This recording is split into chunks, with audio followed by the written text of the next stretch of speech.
අයිබෝවන් අද දෙරන බික් ෆෝකස් සමඟ සජීවීව ඔබ එකතු වෙන්නේ. මෙරටේ මැතිවරණ ඉතිහාසය සම්බන්ධයෙන් කතාගන්නෝද 1965 තරම් ඇතක විවිධාකාරයෙන් මැතිවරණ පැවැත්ලා තිනවා කොළඹ නගර සභා සීමාවට ඡන්ද පැවැත්වීම වගේ දේවල් එක. ඉතිහාසයේම සිදු වෙලා 1955 දී මැතිවරණ දෙපාර්තමේන්තුව පිහිටලා මැතිවරණ කළමනාකරණය කිරීම මේවා ක්‍රමෝපායික ක්‍රමවේදයන් ඔස්සේ පවත්වාගෙන යාම ඒ වෙනුවෙන් කතා බහ කළා විකාශනය වෙච්ච මැතිවරණ මහලේකම් කාර්යාලය ඉන් පස්සේ මැතිවරණ කොමිෂන් සභාව දක්වා වූ ඉතිහාසය ගැන අපි කතා කරනවා.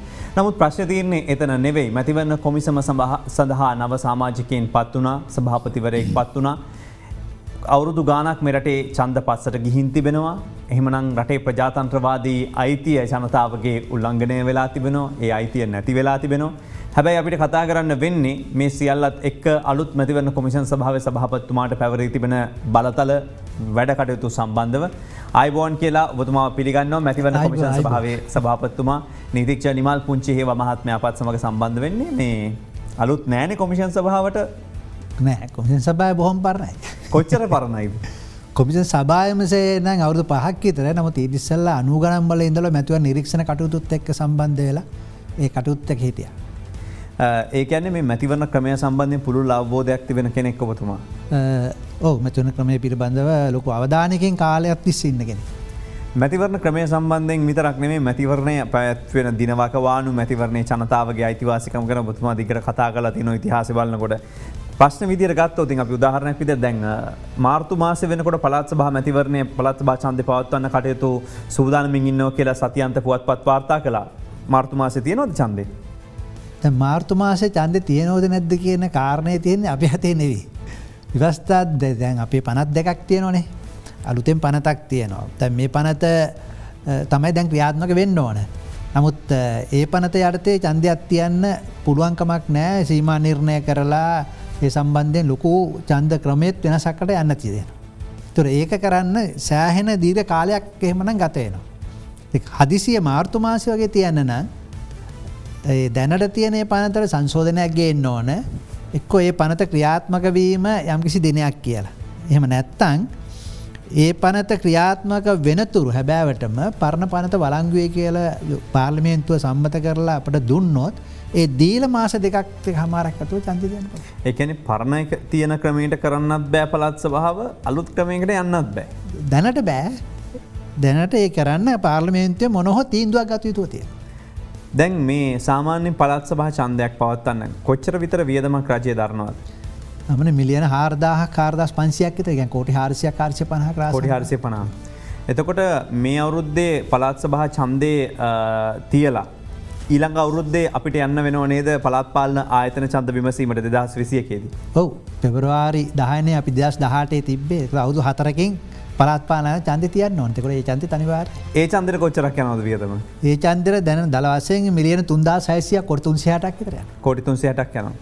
එතකොට ඇයි අපිට බැරි මේ ඡන්ද දෙකම තෝරාගත්තු එක දවසක තියලා මේ වියදම අඩු කරන්න? ඔව් ඡන්ද දෙකම එක දවසක තිබීමේ ක්‍රමවේද හදන්න පුළුවන්. ඉතින් ඒකට අවශ්‍ය නීතිය ව්‍යවස්ථාදායකයන් සම්මත කරන්න ඕනේ. එහෙමනම් මේ දෙකම අපි එක දවසක තියනවා. ඒකේ තියෙන අනිත් ගැටලු විසඳගෙන පක්ෂ එකඟ වෙලා ඒකට නීතිය සකස් කරනවා. නෑ සභාපතිතුමා මම කියන්නේ දැන් අපි කෝටි ගානක ආධාරයක් ලැබෙනවා කියනවා. සමහර වෙලාවට ඉල්ලීමක් ලැබිලා තියෙනවා මේ රටේ ජනතාවට කොවිඩ් අර්බුදයත් එක්ක 120කට එන්නත ලබා දෙන්න.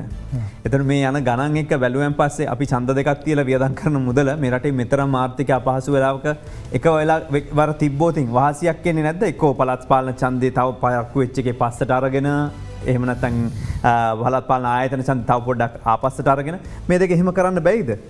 නෑ පිරිය වශයෙන් ඒ වගේ මේ ඉතුරුක් එනවා. පිරිය වශයෙන් ඉතුරුක් එන හැබැයි දැන් ඔය අපි කියන වියදමට වඩා වියදමක් වැය වෙනවා. දැන් මේ කියන්නේ රාජ්‍ය වියදම ගැනනේ. ඔව්. දැන් මීට වඩා වියදම් කරන දේශපාලන පක්ෂ අපේක්ෂකයෝ ඒ වියදමත් එක්ක බැලුවොත් මේක තවත් අතිමහත් වෙනස්කමක් වෙනවා. නෑ ඒ නිසා තමයි මම මේ ප්‍රශ්නේ අහන්නේ. ඉතින් මේ කොවිඩ් සම්බන්ධයෙන් එන්නත් සම්බන්ධයෙන් අපි ගැටලුවක ඉන්නවා කයි අපිට බැරි කියලා.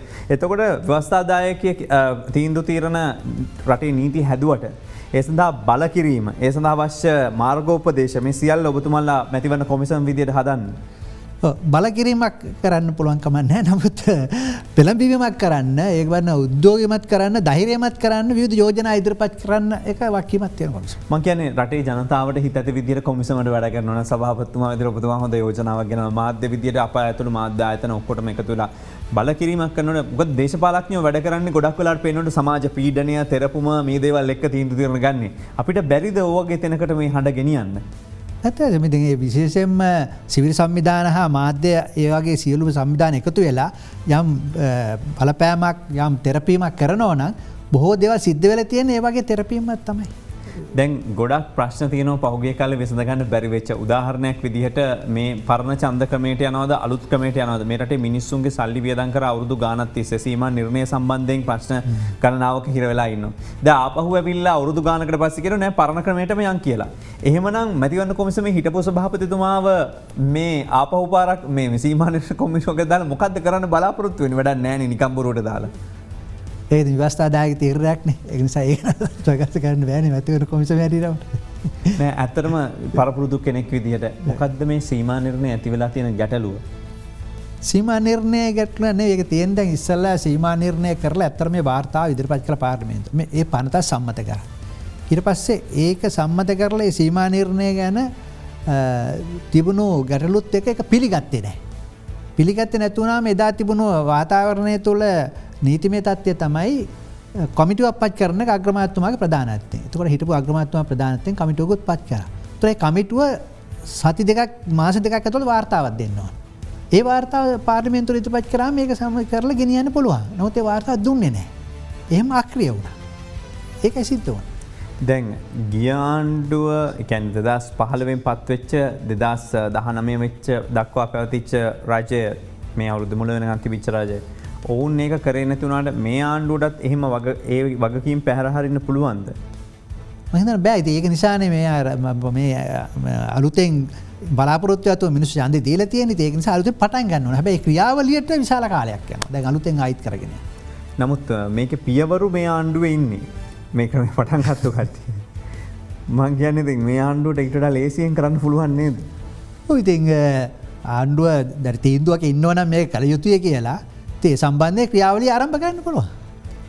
සභාපතිතුමනි මම මේ ප්‍රශ්න එක්කම ඔබතුමාගෙන් අහන්න කැමතියි. ඔබතුමා දැන් එතකොට පහුගිය කාලේ මැතිවරණ කොමිෂන් සභාව ක්‍රියාත්මක වෙද්දී අපි දැක්කා සමාජිකයන් එක මතයක නොසිට විවිධ මත දැරීම කියන කාරණයත් එක්ක හැලහැප්පීම් ගැටලු නිර්මාණය වුණා.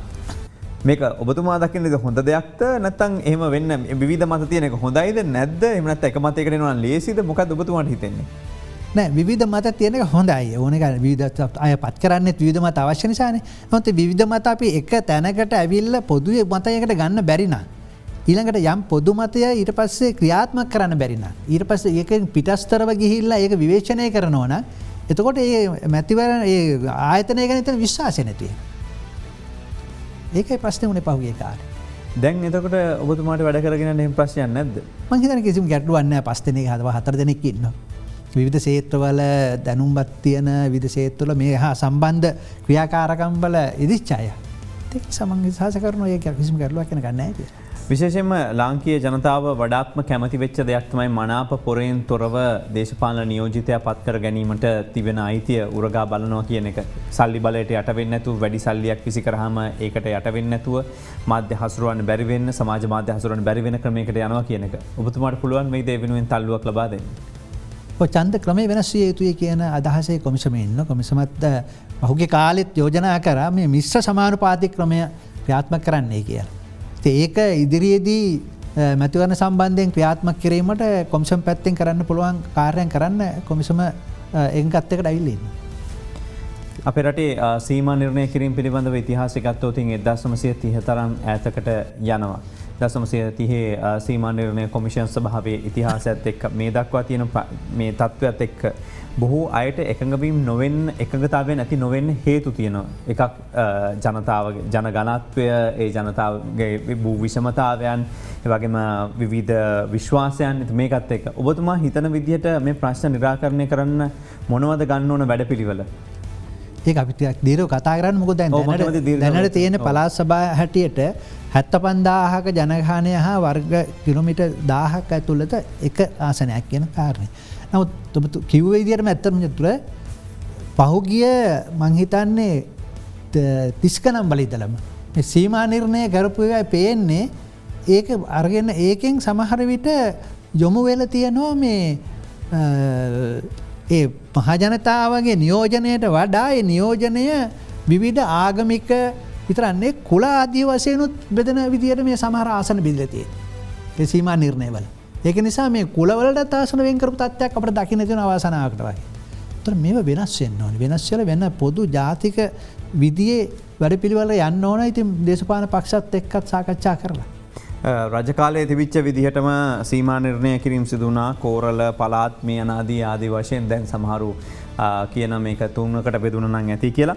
හැබැයි 1833 කෝල්බ්‍රුක් ප්‍රතිසංස්කරණවල කෝල්බ්‍රුක් කැමරන් ප්‍රතිසංස්කරණත් එක්ක අපිට මතක් වෙන දේවල් තියෙනවා. ලංකාවේ පළාත් 9කට බෙදුණා. ඊට පස්සේ දිස්ත්‍රික්ක 25කට බෙදුණා. මේ දිස්ත්‍රික්ක 25 ප්‍රාදේශීය ලේකම් කොට්ටාශ 331කට බෙදුණා. ඒ 331 ග්‍රාම නිලධාරී වසම් 14022කට බෙදුණා. ඊට අමතරව මහ මැතිවරණයෙන් දේශපාලඥයන් තෝරාපත් කර ගැනීම සඳහා ක්‍රියාවලියට ඡන්ද කොට්ටාශ වශයෙන් ගත්තම 160කට බෙදුණා. ඉන් අනතුරුව ප්‍රමුඛ මහජන සේවාවන් සඳහා සෞඛ්‍ය වෛද්‍ය නිලධාරී කොට්ටාශ 340කට බෙදුණා. ඊට පස්සේ අධ්‍යාපන කොට්ටාශ 311ක් පොලිස් වසම් 439ක් වශයෙන් තමයි මේ බෙදීම තියෙන්නේ.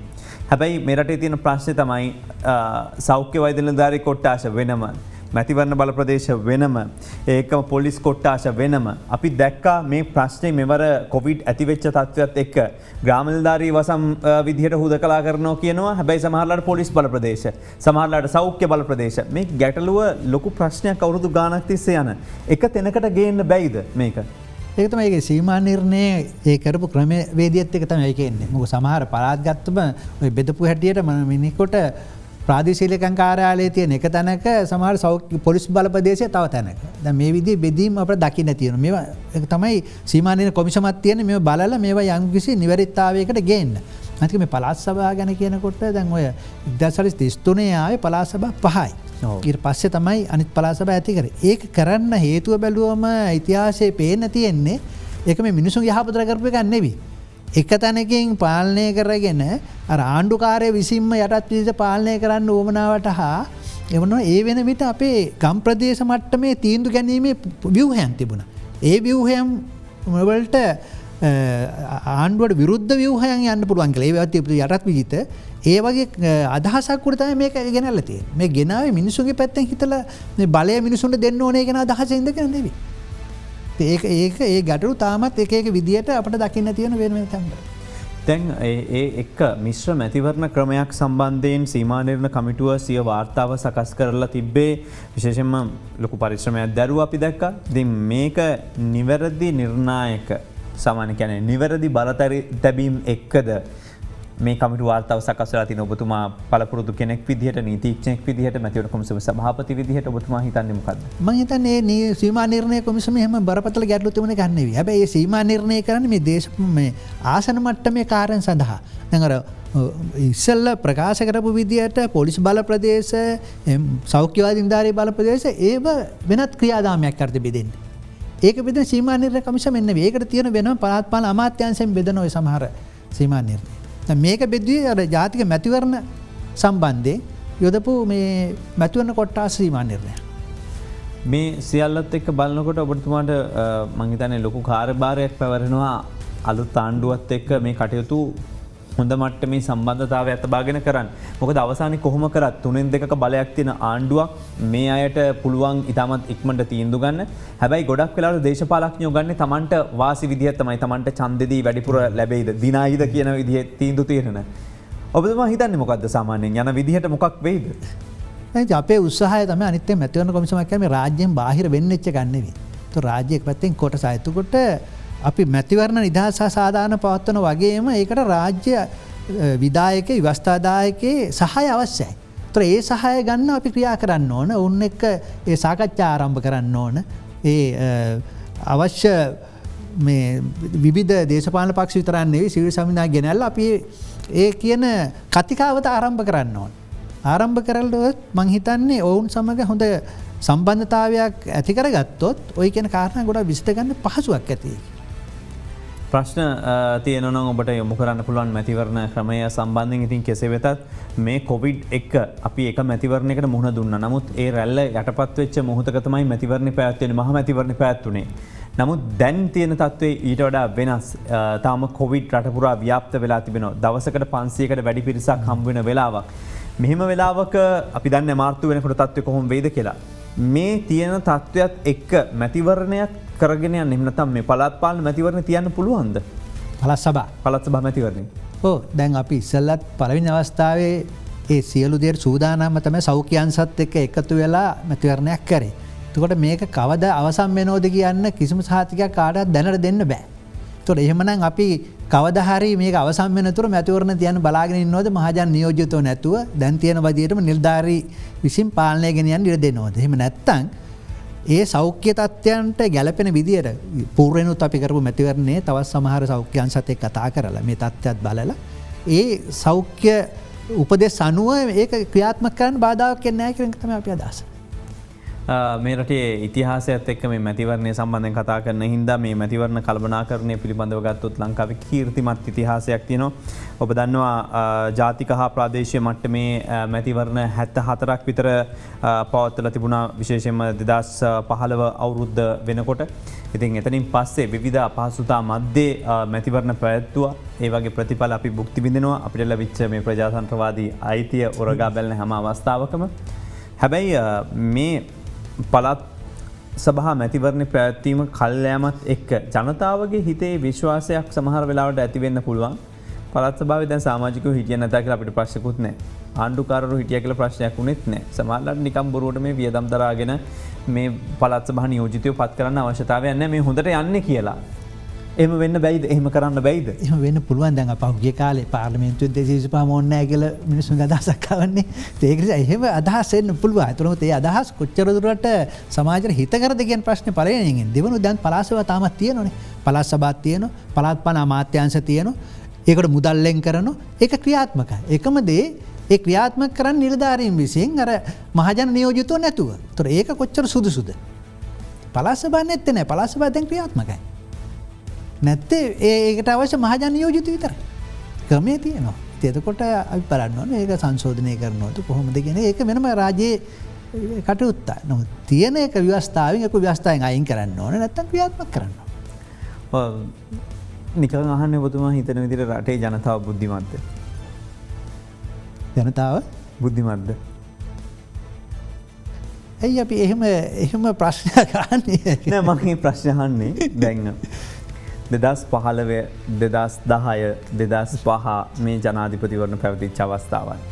මේ වෙයිදී ඇත්තටම රැල්ලට ඡන්දේ ප්‍රකාශ කරන ආකාරයක් පේන්න තියෙනවා. ඒ අවස්ථාවේ ඇතිවන පීඩනය තත්ත්වය.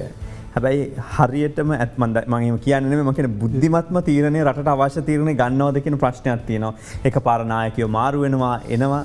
එහෙම හිතෙන්නේ නැද්ද දේශපාලන ස්ථාවරත්වය රටකට වැදගත් කියලා ඔබතුමා? දේශපාලන ස්ථාවරය වැදගත් ඒක ඔබ කියනකොට ප්‍රශ්නේ හරි මොකද අපේ ජනතාවගේ අධ්‍යාපන සාක්ෂරතාවය මේ වුණාට දේශපාලන සාක්ෂරතාවය ප්‍රශස්ත මට්ටමක තියෙනවා කියලා කියන්න බෑ ඡන්ද පාවිච්චි කිරීම අනුව. ඒක ගැන එහෙම අදහස් ප්‍රශ්නයක් තියෙනවා. පොඩි ගැටලුවක් තියෙනවා. නමුත් දැන් ඇමරිකාවේ මම කියන්නේ මේ සුවිශේෂ හොඳටම හොඳයි කියලා. නමුත් අපි ඇමරිකානු ජනාධිපතිවරණය ගත්තයින් පස්සේ අපිට පේන්න තිබිච්ච දෙයක් තමයි මේ ඡන්ද ඉලෙක්ටෝරල් කොලේජස් එහෙම නැත්නම් මේ වගේ නියෝජිතයෝ පත්වීම.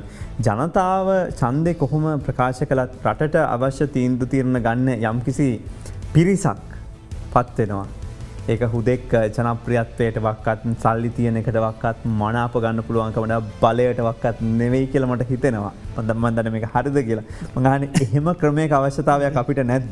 ඇමරිකාවේ ඒක එහෙමද කියලා මට ප්‍රශ්නයක්. දැන් ට්‍රම්ප් වෙනකොට මුල් ඇෆරේ ඒ ආවේ යාට විරුද්ධව ජාතික වෙන සටන් පාට හා වෙන මට්ටමක එක අපි ඇමරිකානු විතරයි විදේශයට ඉඩ දෙන්න නිසා අපේ රට මෙහෙම විනාශ වෙනවා. ඒ වගේ මාතෘකාව ආවේ. ඒ නිසා ඔහුට දුන්නා. ඊට පස්සේ ආයි නැවත ඔහුගේ ක්‍රියාකාරීත්වයට එක්ක බයිඩන්ට දෙනවා. ඒකෙන් ඒක එහෙම ලොකු දේශපාලන ප්‍රශස්ත මට්ටමක් මට නම් පේන්නේ ඇමරිකාවේ ජනතාව වුණත්. ඒ එන සමහර කොවිඩ් එකත් එක්ක ආපු මේවත් ඒගොල්ලන්ට බලපාන්නේ නැති ඒකෙන් ක්‍රියා කරපු හැටි ට්‍රම්ප් එක ගැන ටිකක් දැඩි ස්ථාවරකින් ඉඳන් කියලා මෙහෙම ලක්ෂ ගණන් මැරෙන්න පුළුවන්. ඒක ඉතින් එහෙම තමයි කියන්නේ. ඒවත් එක වෙන්න පුළුවන්. ඉතින් එහෙම බැලුවම ලොකු වෙනසක් නැහැ අපේ ඒත් කියලා. එවුණට අපේ මේ දේශපාලන වශයෙන් එතන ඒ රටේ ඒ වෙලා තියන ප්‍රශ්නයකන තමයි වැඩිපුර අවධානය යොමුවෙන්න කියන එක ඇත්තකාරන්න. නමුත් මේ ආපහුපාර කර පරණ තැනට කතා කල එන්න පුළුවන් නම් මේක ඔබතුමල්ට ගෙනියන්න පුළුවන්න්න දැන් එක චන්දකින් පළත් පාලන ආයතන ටික අනෙකුත් ප්‍රාන්ත වශයෙන් මෙන නියෝජිතයෝ ටික පත්වෙලා මේ වියදම සංකීර්ණ ක්‍රමයක් නමුත් වියදම අඩුවෙන් අපිට හැම අවුරුද්ධම එක පාට ශෝක එකක් දිදී ඉන්න ඕන්න දැම් මේ අවුද්ධ ජනාධිපතිවරණ ඊළඟ අවුරුද්ධ පටන් ගන්නකොටම දැම් මේ ක්‍රමයනු මහමැතිවරණට යන්න වෙන අප ඊළඟ අවුරුද්ධක ඊට පස්සේ පලාත් සබා ඉට පස ප්‍රාදේශබ එක ආණ්ඩුවක් අවුරුදු 4ක මැතිවරණ 4ක් තියාගත්තයන් පස්සේ ජනතාවට අපහසුයි රටට අපහසුයි මංගැන මේ ක්‍රමය වෙනස් කරන්න කතිකාවක් ඇතිකරෝතින් හොඳ නැත්ත හොඳ ඇත්තරම හොඳ මොද පිරියයි සම්බන්ධෙන් ගත්තම ඒ චන්ද කැලන්ඩරයක් තියවන අපට ඔක්කොම එක නිශ්චිත එකක් චන්ද අපි කැලන්ඩරයන්න දින දර්ශනයන්න දෙවනි එක එකවර තියන්න ඕන කැලන්ඩර එකවර නෙයි දැන් සමහර ඒව තියන්නේ එකම ආයතන වියහනතු වෙන වෙනමන අනිවාරෙන් තමට පලාත් පාල ආයතන ටිකත් තියෙන තාටිකත්න පලාත් සබා ටිකත්තිය මෙහෙම නැතුව මේ එකතු කරන්න පුළුවන් සමහර චන්දිතයෙන් බොහිට පලා සබයි පලත් පාලන ආයතන එකට එකතුයන් තියන්න බැරිකමන්න එම ජාතික මතිවරණ හැටියට පාර්ලිමේන්තුවයි ජනාධිපතිවරණය සමහර තියන්න චන්දපත්තිය වෙනම දහල දෙකයි. මේ ගැන කතිකාවතත් කාම කිරීම වැදගත්වෙනවා. ඒ මේ මංහිතන්නේ කොමිසිම අවධාන ලක්ක චකාරණය කරයිද. කොමිසමනය කරන්න කතිකාවත ආරම්භ කිරීම කරනවා.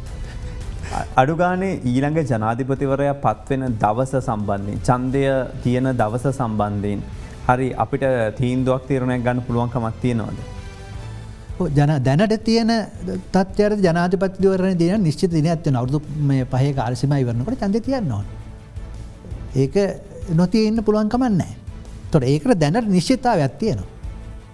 තොට ඒ දින පිළිබඳ දම් වෙනත් විදිියකින් අනිත්‍යවත් එක වෙනසකට යනවන එකතින් නීති සංශෝධනයක් එක්ක දේශපාන පක්ෂ එංගතා එක්ක කරන්න ඕන්දිය.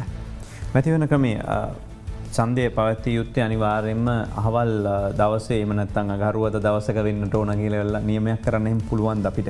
එම කරෝතින් ඒක වාසිතාගතත්වයක් තියනවද අවාසිසාගතත්වයක් තියනවද ජනාධිපතිවරණය පැත්වීම වගේ දේකදී දින නියම කළෝතින්.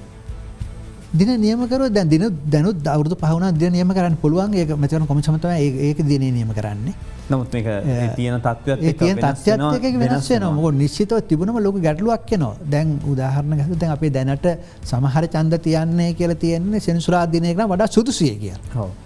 නමුත් එතකොට ඒකේ තියෙන අර සතිය වැඩ කරන දවසක තියෙන ගැටලු ගොඩක් අඩු වෙන නිසා නමුත් එහෙම ස්ථිර දිනයක් නියම කරත් ඒ නියම කරන දින ඊට පස්සේ ඒ එන තත්ත්වයන් තුළ තමයි ඒ හරියටම නිවැරදිද නැද්ද කියලා තීන්දුව කරන්නේ. ආණ්ඩුවක් පවතින මොහොතක දිනය ප්‍රකාශයක පත් කරනකොට ගොඩක් වෙලාවට ඉතිහාසයේ සිටම කියවෙන්නේ හැම වෙලාවකම බලේ ඉන්න කෙනාගේ එම නැත්නම් ඊළඟට ජයග්‍රහණය කරන්න ඉන්න ඒ පක්ෂයේ කෙනාගේ හඳහන බලලා කේන්දරේ හොඳයිද කියලා බලලා ජ්‍යොතිෂ විද්‍යානුකූලව දින නියම කරනවා කියලා. නමුත් මේ චෝදනාව එල්ල වෙන්නේ නැහැ රටක් විදිහට නිශ්චිත දිනයක මේ වගේ දෙයක් පවත්වන්න පුළුවන්න. ඔවිද ඒතම ඒක ආණ්ඩුක වස්ථායමෙන්න්න ඕන එකක් මෙද ඉස්සල තිබුණා අවුරුදු 6ක් කරල තිබුණා ජාජාද්‍ර මහත්තය කාලදී. තොරේ අවුරුදු 6 ඊට පස්සේ ඔහු විසින් අවුරුදු 4කින් ආපව් කැමැත්ත ප්‍රකාශ කළ ඡන්දයක් තියන්න පුළුවන් විදියට වෙනස් කර ව්‍යවස්ථා සංශෝධනයේ. ඊට පස්සේ ඒක අවුරුද්දකින් විසුරවන්න පුළුවන්කම තිබුණා. දැන් මේ වර ඒක අවුරුදු 2මාර කරලා තියෙනවා. පාර්ලිමේන්තුව සම්බන්ධය ගත්තු. එතකොට ජනාධිපතිවරණය වුණත් දැන් අවුරුදු 5කට තියෙනවා. ඉතින් මේ සම්බන්ධයෙන් ඔය නිරීක්ෂණ සංවිධානය නිතරම ඉදිරිපත් කරන එකක් තමයි දින දර්ශනයක් තියන ස්ථීර කියලා. ඒක ඒ අදහසේ කොමිසමක් තියෙනවා. අපි මැතිවරණ කොමිසමේ සභාපතිතුමා සමග සාකච්ඡා කරන්නේ නීතිඥ නිමල් පුංචේව මහත්මයාත් සමග. අපි කෙටි විරාමයකට ගිහින් එන්නම් මේ අද දරන බිග් ෆෝකස්.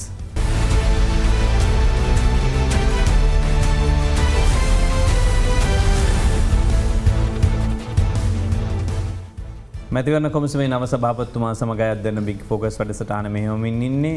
ඒ අනුව නීතිඥ නිමල් පුංචේව මහත්මයා සම්බන්ධලා තියෙනවා. බොහොම අවස්ථා කිහිපයකදී අපි අහපු ප්‍රශ්න විදිහට මතු කරනවා නම් මුලින්ම අපි අහපු කාරණා කිහිපයක් තමයි මේ ඡන්දක මේ වෙනස විශේෂයෙන්ම සීමා නිර්ණය පළාත් සභා ඡන්දය මේවා පළාත් පාලන ආයතන ඡන්දෙත් එකට තියන්න බැරිද මේ යනාදී දේවල් ඒ වගේම විශේෂයෙන් වසර 6ක් තුලදී ඡන්ද 4ක් තියන් තියෙනවා රටේ. ඉතින් එහෙම වුණාම ලොකු ප්‍රශ්න ඇති වෙන්නේ නැද්ද මේ රටේ තියෙන තත්ත්වෙත් එක්ක මේ අපිට මේක කරන්න පුළුවන් ද දිගටම කියන එක. මම ඊළඟ කොටසේ ඉදිරියට යන්න කැමති කාරණා කීපයක් තියෙනවා. එකක් තමයි ඔබතුමාලා මුලින් ඉඳලම කොමිසමේ කතා කරපු දේවල් මැතිවරණ ප්‍රචාරක වියදම් සීමා කිරීම කියන කාරණය. ඒ වෙනුවෙන් මොනවද කරන්න බලාපොරොත්තු වෙන යෝජනාවන්?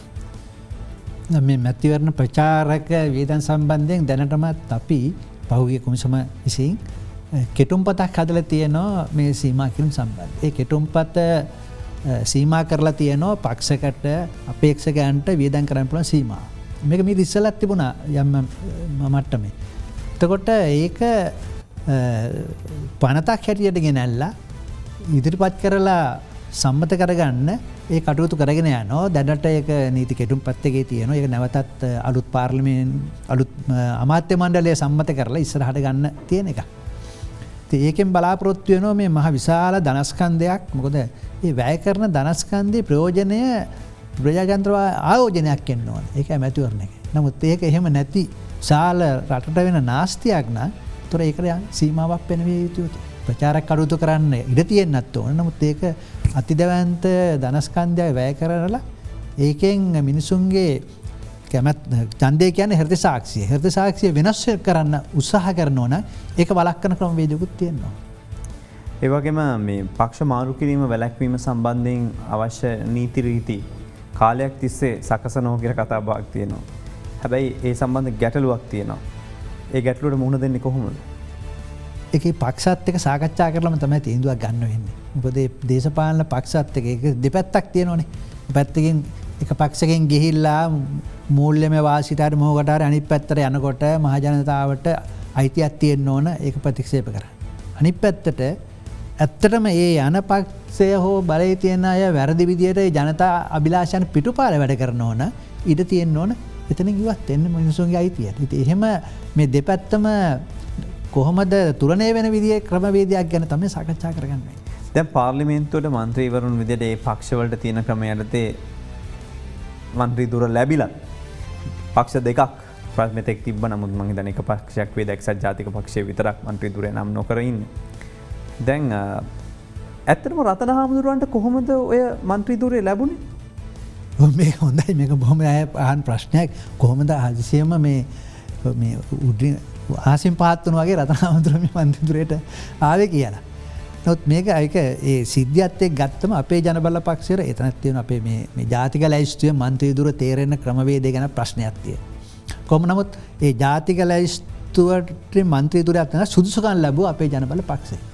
ඒතකොට ඒක ලේකම් හැටියට හිටියේ වේදිකා විමලතිස්ස කියලා හාමුදුරුවෝ කෙනෙක්. කොමිසම් විසින් ඒ මන්ත්‍රීතුරයාම අපි දන්නනෝ සතියක් ඇතුළත මන්ත්‍රීවරය පත් කරන්නේ කියලා ඒ පක්ෂ ලේකම්ට තමයි දන්නන්නේ. පක්ෂ ලේකම්ට තමයි බලය තියෙන්නේ මන්ත්‍රීවරය නම් කරලා ලෙවන්න. වේදිනකම ඒ ලේකම් හාමුදුරුවෝ ඇවිල්ලා ඒ ලියුම අතේම ඉල්ලගෙන ඒ වෙලාවෙම ලියුම ලියලා ගියා මේකට මම පත් කරන්නේ කියලා. එදාම හවස ඒක සභාපතිගෙන් ඇමතුමක් ලැබෙන තිබුණා පහුගිය කොමිසමට. ඔහුව ලේකම් දුරෙන් ඉවත් කරයි. ඊට පස්සෙන් ඔවුන් ලියුමක් දුන්නා ඒ ලේකම් හාමුදුරුවෝ ඉවත් කරා ලේකම් දුරෙන් ඒ වෙනුවට වෙන කෙනෙක් ලේකම් හැටියට පත් කරයි කියලා. එතකොට ඒ ලේකම් හැටියට පත් කර ලේකම්වරය ලියුමක් දෙනවා මම මෙන්න මේ සභාපතිම නම් කරලා මන්ත්‍රී දුරේ සඳහා කියලා. ඒ අයගේ ව්‍යවස්ථාව අනුව සභාපතිට බලය තියෙන ඕන වෙලාවක ලේකම්වරය ඉවත් කරන්න. ඒක පක්ෂ අභ්‍යන්තර කටයුත්ත. දැන් ඕන ප්‍රශ්නයක් තියෙනවා. ලේකම්වරු දෙන්නෙක් ඉන්නවා. ඒ නාම යෝජනා දෙනකොට එක්කෙනා ඊට පස්සේ එක්කෙනා ඔහු දැන් ඉවත් කරලා තියෙනවා. ඒ දෙන්න නම් දෙකක් තියෙනවා. මේකෙන් මොකක්ද තෝරගන්නේ? ඉතින් මේ ගැටලුව නිසා සාකච්ඡා කරලා පහුගිය කොමිසම මේක අධිකරණයෙන් බේර ගන්න ඕන එකක් කියලා. ඊපස්සේ යනුව අධිකරණයෙන් අඩුවකුත් පවරලා තිබුණා. ඒ අතරතුරේ නැවතත් ඔවුන් කොමිසම හම්බෙලා සාකච්ඡා කරාම කිව්වේ දැන් මේක පක්ෂ අභ්‍යන්තර එකක්. කවුරුත් එකතු වෙලා එනවන. සභාපති ලේකම් දෙන්නම එක නමක් යෝජනා කරන එකතු වෙලා ඒ නමට පුළුවන් පත් කිරීම කරන්න. ඒ අනුව ඔයින් ඊට පස්සේ හරියට දෙසැම්බර් 10 වෙනිදා ඔවුන් දුරුම් පෙසන් දුන්න දෙපැත්තම එකක් නඩුව ඉල්ලාස් කරගන්න. ඒ සඳහා රතන හාමුදුරුවෝ පත් කරන්න සූදානම් කියලා සභාපතිවරයා දුන්නා. ලේකම් දුන්න මේ නම මම ඉදිරිපත් කරනවා කියලා. ඒ කාරණා සම්පූර්ණ වුණාම කොමිසමට තියෙන ඉදිරිපත් කරපු නම ගැසට් පත්තරේ පළ කරන්න. ඒක තමයි. දැන් ඒ අය කියන විදිහට දැන් මුල් අධියරේ රතන ස්වාමීන් වහන්සේ ඉඳලා පස්සේ ඥානසාර ස්වාමීන් වහන්සේට දෙනවා කියලා කියනවා. ඒක ඔබතුමන්ලගේ කටයුත්තක් නෙවෙයි වුණාට නමුත් එතන ප්‍රශ්නයක් තියෙනව නේද? නෑ. දැන් පක්ෂයකට පක්ෂයක කවුරු නියෝජිතයෙක් ඉඳලා ඔහුට අස්සුනොත් ඒ පක්ෂයට පුළුවන් වෙන කෙනෙක් පත් කරන්න. නමුත් පළවෙනි අවස්ථාවේ ජාතික ලැයිස්තුව සම්බන්ධයෙන් ගන්නකොට ජාතික ලැයිස්තුවට පත් කරන්න පුළුවන් වෙන්නේ ඒ ඉදිරිපත් කරපු ජාතික ලැයිස්තුවේ ඉන්න නමක් හෝ ඒ ජාතික ලැයිස්තුවේ නම තියෙනවා නම් හෝ යම් කිසි මැතිවරණ කොට්ටාසයකට තරම් කරන ඒ පක්ෂේ නාම යෝජනා පත්‍රයේ නම තියෙන නමක් විතරයි පත් කරන්න පුළුවන්. එතකොට ඥානසාර හාමුදුරුවන් නොමිනේෂන් බාර දුන්න එක ඒක ප්‍රතික්ෂේප වුණා. යම් විදි දෝෂ මත. එතකොට දැන් ඒ නාමසාර හාමුදුරුවන්ගේ නම නැහැ නාම යෝජනා ලැයිස්තුවේ හෝ අර ඉදිරිපත් කරපු ලැයිස්තුවේ. එතකොට ආණ්ඩුක්‍රම ව්‍යවස්ථාව අනුව 99 කියලා ගන්තියක් තුන ඒක අනුව පළවෙනි වතාවට පත් කරන්න බෑ එහෙම නම නැති කෙනෙක්. නමුත් එහෙම පළවෙනි වතාවට නම තියෙන කෙනෙක් පත් කරලා ඔහු ඉවත් වුණොත් ඉල්ලාස් වුණොත් හරි ඉවත් වුණොත් ඊට පස්සේ පක්ෂයෙන් නම් කරන කෙනා අර නම තියෙන කෙනෙක් වෙන්න ඕන නැහැ. එතකොට ඕන කෙනෙක් පත් කරන්න පුළුවන්. එතකොට එහෙම වුණොත් ඥානසාර හාමුදුරුවෝ පත් කරොත් ඒක බාර ගන්න පුළුවන්. අපිට ඒක පක්ෂ විසින් ගන්න ඕන තියෙනවා. දැන් පාර්ලිමේන්තු වරප්‍රසාද ලබා ගැනීම සම්බන්ධයෙන් පාර්ලිමේන්තු මන්ත්‍රීවරයෙකුට ලැබෙන දේවල්. එතකොට අපි හිතමු වාහන බලපත්‍රය මේ දේවල්. එතකොට අතුරුලී රතන ස්වාමීන් වහන්සේටත් ගන්න පුළුවන්. ඥානසාර ස්වාමීන් වහන්සේටත් වෙනම ගන්න පුළුවන්. මන්ත්‍රීවරු දෙන්නේ. ඉතින් පාර්ලිමේන්තුවේ තියෙන ඒ විමසන්න ඕන කාරණා. මම කියන්නේ දැන් වුණා පහුගිය කාලේ ඒක මැතිවරණ කොමිසමේ කියවසමේ ක්‍රියාකාරීත්වයෙන් පාලනයෙන් බැහැරව පවතින කාරණා. කොමිසමේ සභාපතිතුමා විදියට ඒ ගැන නැතව නීතිඥයෙක් විදියට කියනකොට අනිත් පැත්තට මේ ප්‍රජාතන්ත්‍රවාදී මේ ක්‍රමේ අවුලක් තියෙනවා කියන එක පැහැදිලි වෙනව නැද්ද? ඔය විදියට පක්ෂකින් එක පක්ෂකින් දෙන්න පත් කරන්න ගියොත් ඉස්සරහට ඒ පක්ෂ වරප්‍රසාද ලබා ගන්න උවමනාවෙම නොවෙන්න පුළුවන්. ජනතාවගේ මුදල් වියදම් වෙන්නේ ජනතාවගේ සල්ලි යන්නේ මේ වරප්‍රසාද මේ දේවල් ගැන. මගේ එකක කාර්යන චතුරත් එක්ක ප්‍රශ්න තියෙන දැන් එක දවසින් මන්ත්‍රී දුර අරගෙන පර්මිට් අරගෙන ඉන්න ඕනේ. ඉතින් ඒතකොට මේක වෙනස් කරන්න ඕනේ. ඒක පාර්ලිමේන්තු වරප්‍රසාද හා පාර්ලිමේන්තුවේ තියෙන කාරණා. ඒ අය වෙනස් කරන්න ඕනේ. මම කොමිසමට ඒකට කිසිම ඉඩක් නැහැ මැදිහත් අපි තැන ගැටඩුව අපි ඉරඳෙන්නේ අද දෙරන බික් ෆෝකස් වැඩසටහන අපි යළිත් කෙටි විරාමයක් සඳහා යොමු වෙලා ඉන්නවා.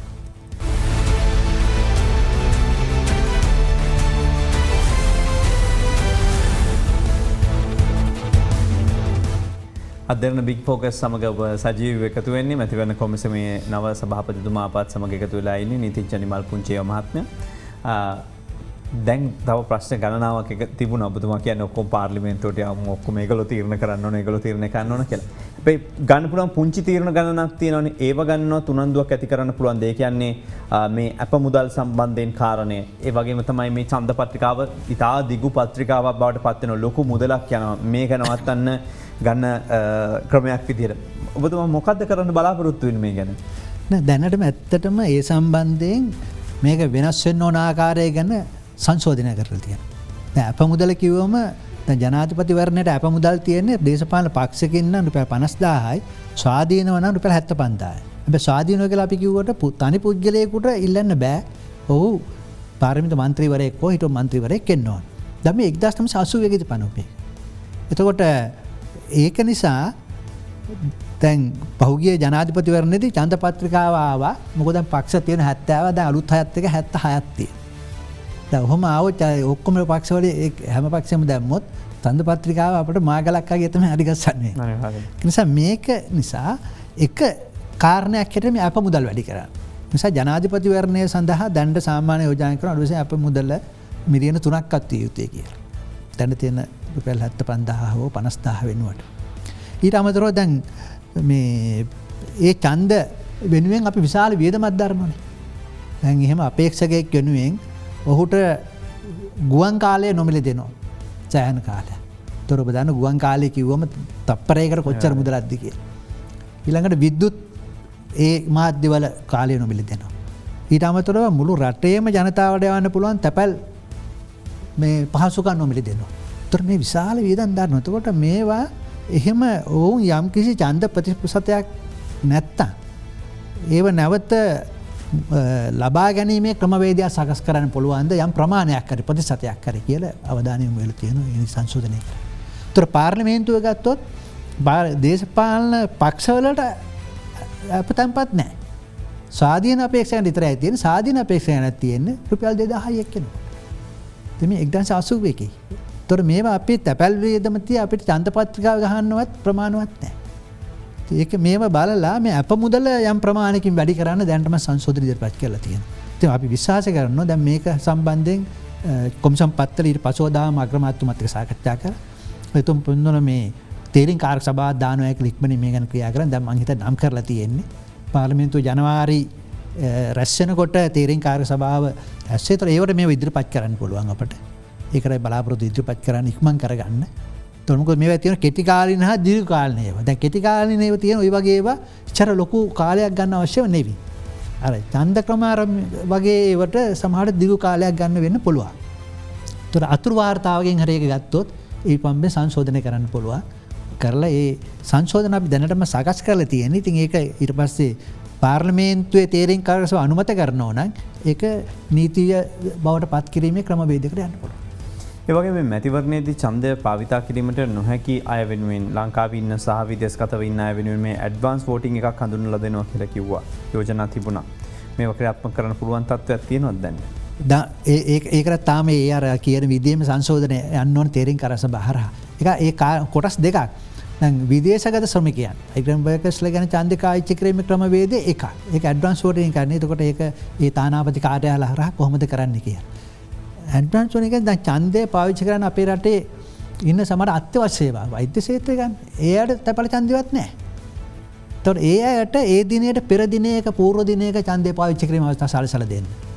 ඊළඟට තව ඡන්දය අහිමි ඉන්නෝ අපේ ආබාධිත ගැන අපි අසක්නුතාවට ලක්කච විශාල පිරිසක් ඉන්නවා. ඒ අයට කොහොමද විශේෂ අවශ්‍යතා ඇති අය කොහොමද ගන්නෙ? ඊළඟට බන්ධනාගාර ගත වූවා. ඒ මේ වරදකරුවන් නෙවෙයි බන්ධනාගාර ගත වූවා. ඊළඟ රෝහල් වල රෝගී. දැන් මේ අයට කොහොමද දෙන්නේ? දැන් මේව සාකච්ඡාවට භාජනය වෙනවා. කොහොමද මේ අයට ඡන්ද ක්‍රමයේ බලය ලබා දීමේ ක්‍රමවේදයක් සකස් කරන්නේ? ඒක ගැන අවධානය යොමු වෙලා තියෙනවා. නමුත් තාම නිශ්චිත ක්‍රමවේදයක් ගැන ඉතලද ඇඩ්වාන්ස් වෝටින් කියන එක අර අත්‍යවශ්‍ය සේවා වලට පූර්වෙන් මාධ්‍යවේදීන් ඉන්න පක්ෂවල ප්‍රධාන අය ඉන්න ඊළාට ගුවන් ගමන් කාර්ය මණ්ඩලයේ ඉන්න ඒ අයට පූර්වෙන් දෙන එක ගැන බොහෝ දුරට දැනට එකඟතාවයක් ඇති වෙලා තියෙනවා. ඒ වගේම රාජ්‍ය සම්පත් අවභාවිතා කිරීම මැතිවරණ කාලයේදී දීර්ඝ අවුරුදු ගාණක් තිස්සේ චෝදනාවට ලක් වූ කාරණයක්. ඒකත් එහෙම කාර්ක සභාව නෑ ඒක දැන් තියෙනවා. දැන් රාජ්‍ය සම්පත් අවභාවිතා කිරීම පිළිබඳව රාජ්‍ය සම්පත් කොහොමද ඒ කාලේට පාවිච්චි කරන්න ඕන කියලා කොමිෂන් සභාව විධාන නිකුත් කරනවා. දැන් ඒ බලය දීලා තියෙනවා. ඒතකොට විධාන කොමිෂන් සභාව විසින් ගැසට් මගින් ප්‍රකාශයටපත් කරනවා. ගියවර ප්‍රකාශයටපත් කරා. එතකොට ඒකෙදී යම් කිසි රාජ්‍ය සම්පතක් නැත්නම් රාජ්‍ය ආයතනයක් රාජ්‍ය සම්පත් මැතිවරණ යම් කිසි අපේක්ෂක ප්‍රවර්ධනයට හෝ නැත්නම් තවත් අපේක්ෂක අගතියට පත් වෙන විදිහට පාවිච්චි කරනවා නම් ඒ රාජ්‍ය වාහන පාවිච්චි කරනවා නම් රාජ්‍ය ආයතන පාවිච්චි කරනවා රාජ්‍ය ශාලා ආදී පිට්ටනි සංචාරක නිකේතන මේ පාවිච්චි කරනවා නම් ඒව ගැන දැනට ක්‍රියාත්මක කරන්න දැන් විධාන තියෙනවා. විධානයක් කඩ කිරීම දැනට තියෙන නීතිය යටතේ ආණ්ඩුක ව්‍යවස්ථාවෙම තමයි ඒක පනවල තියෙන්නේ. මේ පාරේ අයින් කරන්න යෝජනා කරත් ශ්‍රේෂ්ඨාධිකරණය ඉඩ දුන්නේ රුපියල් ලක්ෂයක දඩයකුත් අවුරුදු 3ක හිරදඬුවමක් දෙන්න පුළුවන්. එතකොට විධානේ නිකුත් කරලා ඒක කඩ කරොත් පොලිසිය හරහා නඩු පවරන්න පුළුවන්. ඒ කියන්නේ පොත් බෙදන්න, ලිත් ගහන්න, රෙදි බෙදන්න ඒවා කරන්නත් පුළුවන්ද? ඒවත් බැයිද? ඒවත් දේශපාලන ප්‍රවර්ධනය සඳහා රාජ්‍ය සම්පත් යොදාගෙන පුද්ගලික මුදලෙන් කරන්න පුළුවන් මේ යම් ප්‍රමාණයකට. රාජ්‍ය සම්පත් යොදාගෙන කරන්න බෑ. අවසාන ප්‍රශ්න කීපයකට දැන් අපි විවෘතව කතා කරනවා නම් රටේ මාධ්‍ය සම්බන්ධයෙන් නියාමනය කිරීම සම්බන්ධයෙන් සමාජ මාධ්‍ය සහ ප්‍රධාන ධාරාවේ මාධ්‍ය රාජ්‍ය මාධ්‍ය සතු බලය ඔබතුමාලට සතුව තිබුණත් පුද්ගලික මාධ්‍ය සතු බලය ඔබතුමාලට නැහැ. ඒ වෙනුවෙන් ගන්න පුළුවන් ක්‍රියාමාර්ග මොනවද? දැනට දැන් අපිට ලැබිලා තියෙන පුද්ගලික මාධ්‍ය සම්බන්ධනොත් මේ 20 වෙනි ආණ්ඩුවේ ව්‍යවස්ථාවයි. ඉස්සෙල්ලා අපිට තිබුණේ නැහැ. 19න් විශ්ව සංශෝධනයෙන් පුද්ගලික මාධ්‍ය සම්බන්ධයෙන් බලතල ඇතිලා තියෙනවා. ඒ නිසා මාධ්‍ය ආයතනත් එක්ක අපි දැන් දඬුවම නෙවෙයි අපේ කොමිසමේ මේක. මේ මාධ්‍ය ආයතන කතා කරලා ඔවුන් අතරම යම්කිසි නියාමනයක් පාලනයක් ඇති කිරීමේ ක්‍රමවේදයක් හදාගන්න තමයි උත්සාහ කරන්නේ. බැරිම නම් ඒ සම්බන්ධයෙන් දඬුවම් දීමේ ක්‍රමවේදයක් ආයන්න වෙන්න පුළුවන්. නමුත් ඒක මූලික කාරණේ හැටියට ගන්න. ඒ නිසා අපි සාකච්ඡා කරලා ඒ අය අතරම මේක නියාමනය කරන ක්‍රමවේදයකට යන්න තමයි දැන්ට උත්සාහ කරන්නේ. දැන් පෞද්ගලික මාධ්‍යත් මේකට අයිතියි. ඒකේ ඊළඟ කොටස දැන් එතකොට ඔබතුමාට අවශ්‍ය සහාය ලැබෙනවද? අවශ්‍ය පිරිස් ඉන්නවද? මැතිවරණ කාර්යාලය තුළ යම්කිසි වෙනස් වීම මාරු වීම සිද්ධ වුණාද? මේ කොමිෂන් සභාව තුළ ඉන්න පිරිස් එහෙම නැත්නම් පරණ අයම ඉන්නවද? අත්දැකීම් සහිත නිලධාරීන්ම ඉන්නවද? ඔව්. ඒ පිරිස් අපේ සම්පූර්ණයෙන්ම මේ නිලධාරී කණ්ඩායම ඉන්නවා. ඒ නිසා ඒ කාරණේ කරගෙන ඊට අමතරව අපි ඡන්ද කාලයට වෙනම මැතිවරණ ආරවුල් නිරාකරණය කියලා මේ කාරණා සමිතිය ආද වෙනම අංශයක් පිහිටවනවා. ඒකට බාහිරිනුත් ඒ කාලෙට විතර සම්බන්ධ කරගන්න අපේ නිලධාරීත් එක්ක. ඒ නිසා ඒක කරගෙන යෑම ගැටලුවක් නැහැ. පොලිසියත් සම්බන්ධ කරගන්න. ලබන පාර ඡන්දෙටවත් බැයිද මේ නෝට් එක වගේ එකක් දාන්න? නෝට් එක ගැන හැබැයි විවිධ මත තියෙනවා. ඒකත් අපි මේ ඉගෙන අපි නෝට් එක කවුරුවක් නැහැ කියන එක. නෝට් කියන එක අපි කිව්වට කිසිවක් නොවේ. කිසිවකුත් නොවේ. නමුත් ඒකත් දැන් ඒකේ අවසාන ප්‍රතිඵලය මොකක්ද ඊට පස්සේ? ඊළඟට අනිත් පැත්තට ඡන්දය අපි අහිමි දාන්න පොළඹ නොදා ඉන්න පෙළඹවීම තුළ සමහරට අපි බලාපොරොත්තු නොවන අය බලයට එන්න පුළුවන්. නොදා ඉන්න නෙමෙයි අපි කියන්නේ දැන් ගිහිල්ලා මෙහා නෙමෙයි කියලා පාවිච්චි කරලා කිසිවකුත් නැහැ කො මේක ප්‍රකාශ වෙන්නේ නැහැ කාටවත් ඡන්ද. ඒක තුලත් දෙපැත්තක් තියෙන එක ගැන. ඒකගේ සමහර රටවල් තියෙන සමහර රටවල ඒක බෑ. දැන් ඕස්ට්‍රේලියාව වගේ රටවල ඡන්දය නොදෑම දඩගහන වරදක් කියලා තියෙනවා. රටවල් කීපෙ. ඒක නිසා ඒක දැන් මේ සමහර කාරණා අපි මතු පිටින් ගත්තට සමහර ඒවා දෙපැත්ත කැපෙන කඩු වගේ. බෑ ඔය සාකච්ඡාව ඔහොමම ගිහිල්ලා ඉන්දියාව මේක තීරණයක් ගන්නවා. ඉන්දියාව මොකද ගන්න තියෙන්නේ? අයියා මීට පෙර ඔව්. ඔව් ඉන්දියාව තියෙන මගේ අපි ශ්‍රී ලංකාව හැටියට සමහර විට ඉතින් ඒ වගේ තීන්දුව එන්න පුළුවන්. සාකච්ඡා කළ දේශපාලන ලොකු සාකච්ඡාවක් ඇති වෙනවා. ඒක ලොකු සාකච්ඡාවක් කරනවා. මොකද මේ දේශපාලන ක්‍රමය සම්බන්ධයෙන්ම මේ ක්‍රමය සම්බන්ධයෙන් විරෝධතාවයක් මතුවෙනකොට යම්කිසි ආකාරයක වෙනස් දෙයකට යොමු වෙන්න අවස්ථාවක් තියෙනව නේද? ඒ කියන්නේ මේ ප්‍රධාන දේශපාලන මාරු වෙවි යන එක වෙනුවට වෙන විකල්ප තියෙනවනේ. දැන් ඔය දැන් සමහර ශ්‍රී ලංකාව වගේ රටවල තියෙනවා. ඒ නියෝජිතය හොඳ නැත්තම් යම්කිසි සංඛ්‍යාව 50000ක් හරි කීයක් හරි පෙස්සමක් ගියම ආපහු කෝල් කරන්න පුළුවන්. රීකෝල් කරන්න පුළුවන්. ඒ වගේ ක්‍රමයක් තියෙනුනේ. තව මේවා අපි ඒවා අත්හදා බලන්න ඕන එකක් ගැන හිතන්නේ නැතුව. ඔබතුමා මොකද්ද අවසාන වශයෙන් කරගෙන යන්නේ? දැන් ඇත්තටම ඉස්සලා තිබ්බට වඩා වැඩි වෙලාද? මොකද තත්ත්වේ? ඔව් ඇත්තටම දැන් කොමිසමේ හැටියට දැන් අපි බලන්නේ මේව ඉස්සලා තිබිච්ච කොමිසමේ තිබුණු ඒක අර දෙපාර්තමේන්තුවක් මට්ටමේ නිසා ඒ කොමිෂන් ආකල්පය එහෙමම ක්‍රියාත්මක නැහැ කියලා හිතන්න අමාරුයි. තොර කොමිසමට තියෙනවා දැන් ඔය කියපු විදිහට මේව ගැන නිකන් කතා කරලා එකක් නෙවෙයි. දැන් ඊළඟ ඡන්දය ආපහු අවුරුදු 2කින් 3කින් එනකොටත් ඇවිල්ලා මේකම කියනවනම් එතකොට ඒ කොමිසම හැටියට ඒ කාර්ය ඉෂ්ට වෙලා නැහැ කියන අදහසක් නේ එන්නේ. මටත් එපා වෙලා මේ ප්‍රශ්න මේ වහලම ඒක තමයි. ආයිත් එපා වුණොත් එහෙම මේ ප්‍රසාද දාලා යන්නේ තේනේ. ඒක නිසා මේ ඇත්තටම යම් ප්‍රමාණයක් හරි යම් නිශ්චිත කාලවකවානුවක් තුර ක්‍රියාත්මක කර ගැනීම තමයි කොමිසමේ බලාපොරොත්තු යම් ටයිම් ෆ්‍රේම් එකක් එක්ක. ඒකට අනිත් අයගේ සහාය ඕන විශේෂ මාධ්‍ය ඒ වගේම අනිත් සිවිල් සංවිධාන නිරීක්ෂක සමිතියත් එක්ක එකතු වෙලා කරන්න වෙන්නේ. කරන්න පුළුවන් තනින් පටන් ගන්න පොඩි දේවල්. අනිවාර්යයෙන්. ඒ ටික කරලා ඊට පස්සේ අනිත් ඒවාට යන්න තමයි කොමිසම් බලාපොරොත්තු. ලොකු දෙයක් මොකද ලොකු අඩි තියන්න අමාරුයි කියලා පේනවා තියෙන තත්ත්වය අනුව මේ දේශපාලන පක්ෂ තරහ කරගන්න නැතුව උන්ගේ තියෙන බලයත් එක්ක අපි හිතනවා කොමිසම විදුහල්පතිතුමාලට පුංචි අඩියෙන් පටන් අරගෙන එකින් එක හරි කරන්න යන්න පුළුවන් මේවි කියලා අපිත් එක්ක සම්බන්ධ වුණේ අද මැතිවරණ කොමිසමේ නව සභාපතිතුමා නීතිඥ නිමල් පුංචිහේවා මහත්මයා. බෙහෙම ස්තුතියි ඔබතුමාට සම්බන්ධ වුණාට. ස්තුතියි මේ අපට ආරාධනා කිරීම කැස. අපි මේ වෙලාවේ එහෙමනම් යොමු වෙන්නේ මධ්‍යහන පුවත් විකාශයට.